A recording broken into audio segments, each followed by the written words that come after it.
Ayan mga boss, mga madam, meron tayong on hand dito na iPhone. Yung mga naghahanap ng iPhone, punta lang kayo dito sa Gadget Motor, search lang sa Google Map, no? So unahin natin to, naghahanap ng brand new sealed. Meron tayo ditong iPhone 12, nag-iisa na lang po ito. Brand new sealed, 128GB na po ito. Ang SRP nito nasa 31 pa, no? Then dito, may bibili mo lang siya sa amin ng 25K plus, no?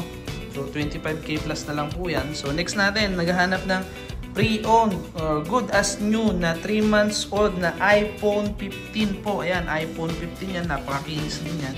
Pasok pa po yan sa warranty since 3 months old nga lang po ito. Is napakakinis po nito. 100% battery health and NTC na rin po siya, no? Factory unlock and with warranty syempre. Ito naman tayo sa mga pre-owned and complete package na iPhone mo. Sa murang halaga, naka-iPhone ka na makinis 100%. So meron tayo ditong iPhone 11 na dalawang color, 128GB, isang red tsaka isang green. Ayan, napakakinis, solid. Worth 15K plus lang po ito, no? Naka-iPhone 15 128 ka na. So complete package po yan. So dito tayo sa iPhone XR naman. So 128GB din po yan. Then meron tayong yellow, ayan, kinis din.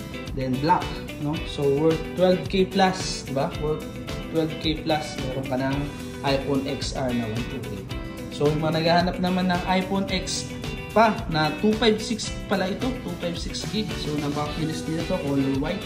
iPhone X 256 worth 10K plus lang po ito, ha? 256 na yan. Then dito tayo sa 7 Plus, iPhone 7 Plus na 128GB na 7K din. 7K plus lang din po ito, no? So yan, napakakinis din yan. Then yung pinakamurang halaga natin na iPhone 6 32GB, ayan, worth 3,000 plus. May iPhone ka na, di ba? Saan ka pa?